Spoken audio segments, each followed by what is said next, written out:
Salut, c'est encore moi, Jade Thomas. Si vous ne le savez pas encore, bienvenue sur ma chaîne YouTube dédiée aux plantes, aux potagers et aux petits jardins d'intérieur. On me conseille toujours de demander aux spectateurs de s'abonner et de liker en début de vidéo, alors voilà, je le fais. N'hésitez pas à me soutenir. Bon, je sens que je commence à trop parler. Passons directement au sujet de la vidéo d'aujourd'hui. Bonjour à tous. Dans cette vidéo, je vais vous parler de l'immortelle vivace, une plante fascinante qui offre une floraison durable et éclatante. Je vais vous montrer comment prendre soin de cette merveille de la nature, partager des conseils pour l'intégrer dans votre jardin. Et vous expliquer pourquoi elle est si appréciée des jardiniers. Restez avec moi pour découvrir tous les secrets de cette plante qui embellit nos espaces tout au long de l'année.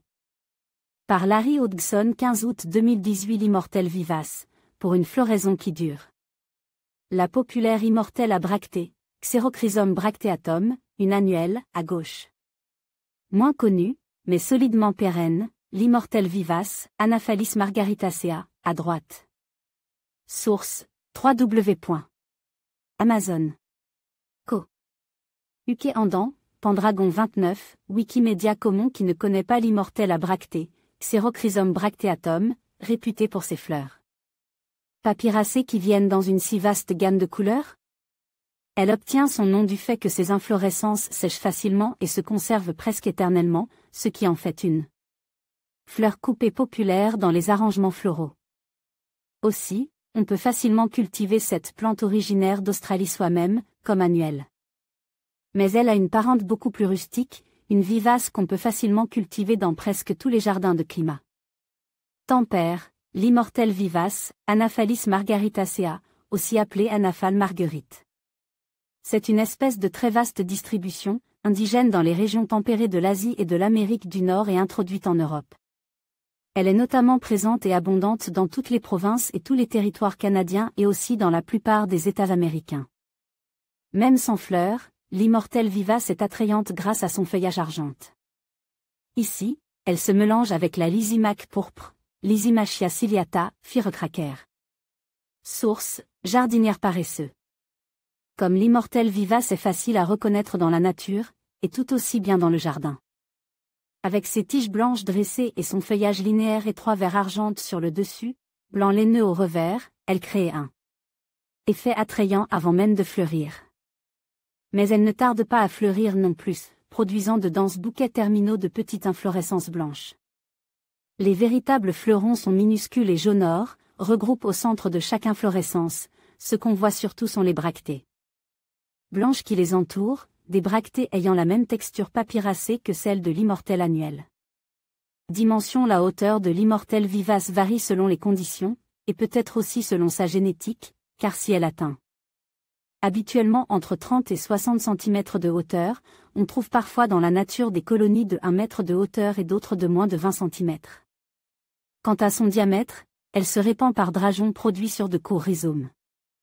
Calculez alors un minimum de 30 cm, mais elle pourrait couvrir 1 mètre 2 ou plus si vous la laissez faire. Heureusement, même si elle s'élargit assez rapidement, elle n'est pas difficile à contrôler, un petit coup de pelle la remet rapidement à sa place. Culture. L'immortelle vivace est bien adaptée au sol sec. Source, Campet, Wikimedia Commons. Dans la nature, cette plante croît surtout dans les milieux secs, pauvres et en soleil, mais elle est beaucoup plus adaptable en culture où elle semble se plaire dans les sols de toutes sortes, même relativement riches, et aussi à la mi-ombre. En fait, elle ne craint que les milieux détrempés ou très ombrage. D'ailleurs, vous n'aurez peut-être même pas à l'acheter, car souvent elle vient s'insérer dans nos jardins sans invitation. On ne peut pas dire que ce soit une mauvaise herbe, car elle est si facile à arracher et, de plus, elle est jolie. Il vaut mieux la voir comme un petit cadeau de la déesse Flora, la divinité romaine de l'horticulture. C'est une plante de longue vie et de floraison durable, juillet à septembre. Sa rusticité est excellente, zone 2. Beaucoup de fleurs, mais pas toujours des semences. Curieusement, c'est une plante dioïque, les fleurs mâles et femelles sont produites sur des plantes différentes. Mais les abeilles et les papillons assurent toujours une bonne pollinisation, et si votre plante est une femelle, vous n'aurez pas de difficulté à obtenir des semences. Et justement, notre immortelle indigène pousse facilement à partir de semences et ne nécessite aucun traitement particulier pour germer ou pousser. On peut aussi la multiplier par division et par bouture de tiges. Utilisation traditionnellement, les peuples indigènes consommaient les feuilles et les jeunes pousses d'immortelles vivaces au printemps. Et se servaient aussi des feuilles pour hâter la guérison des brûlures. Aujourd'hui, nous l'utilisons plutôt dans le jardin ornemental, notamment dans la plate-bande à l'anglaise, le jardin xérophilé. La rocaille, mais aussi en pré-fleuri et dans les jardins sur les toits. Immortelle vivace en train de sécher. Source, Lavandé Laurie, www. Pinterest. Ça bien sûr, on l'emploie aussi dans les arrangements de fleurs séchées. À cette fin, récoltez les tiges avant que le cœur jaune ne soit visible et suspendez-les à l'envers jusqu'à ce qu'elles soient bien sèches.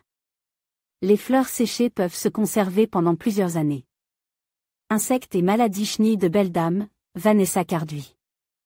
Source, Socalbutterfly. Comme l'immortelle vivace est peu touchée par les maladies et sa pilosité repousse beaucoup d'insectes et prédateurs, même les fourmis semblent l'éviter. Toutefois, elle est souvent la proie d'une chenille noire à lignes jaunes fortement couverte d'épines. La belle dame porte bien son nom. Source, BBT. Info avant de sortir votre arsenal de produits chimiques dans un effort d'éradiquer la chenille, sachez que cette chenille est là. Larve d'un fort joli papillon, la belle dame, aussi appelée Vanessa Carduy, un papillon largement distribué, trouve sur tous les continents sauf l'Antarctique et l'Amérique du Sud, que vous voudriez sans doute voir dans vos jardins. Mais les larves font passablement de dégâts. Pour protéger votre plante sans priver votre environnement d'un futur papillon, il suffit de transporter la chenille dans un champ. À proximité, sur une anaphale sauvage ou une autre plante haute, comme le chardon ou la bardane, pour la laisser poursuivre sa métamorphose. Variété même si l'immortelle vivace est abondante dans la nature et assez populaire dans les jardins aussi, on ne connaît qu'un seul. Cultivar, Neuschnee, généralement vendu sous le nom New Snow. Personnellement, je doute que cette variété, produite par semence, mérite même un nom de cultivar, car elle semble strictement identique à l'espèce. Certains diront qu'elle est plus compacte, toutefois, 40 à 50 cm. Zone 2. Immortelle trinervée, Anaphalis triplinervi, Sommerschnee. Source, Thuin. Physite. NL une autre espèce des Anaphalis est parfois cultivée, l'immortelle trinervée ou Anaphale trinervée, A. triplinervi. C'est une plante asiatique d'origine alpine, intéressante en rocaille et en bordure. Plus compacte, environ 30 cm de hauteur et de diamètre, que notre immortelle vivace, ses feuilles sont aussi plus larges, comme le nom le suggère, porte 3 nervures distinctes. Ces bouquets de petites inflorescences blanc-grisâtres sont moins denses que ceux des A. Margaritacea. Zone 2. Un cultivar, A. Triplinervi, Sommerschnee, Summer Snow, est plus facile à trouver que l'espèce elle-même et aussi plus attrayant, car ses inflorescences sont blanc pur plutôt que grisâtres. Zone 2. L'immortelle vivace, facile à cultiver et si jolie, que ce soit in vivo ou séchée. Nos partenaires locaux. En conclusion, l'immortelle vivace se révélait être une plante exceptionnelle pour ceux qui souhaitent profiter d'une floraison durable et éclatante. Sa résistance et sa capacité à s'épanouir dans divers environnements en font un choix idéal pour embellir nos jardins tout au long de l'année. En prenant soin de cette plante, vous pourrez non seulement apprécier sa beauté, mais aussi contribuer à la biodiversité de votre espace extérieur.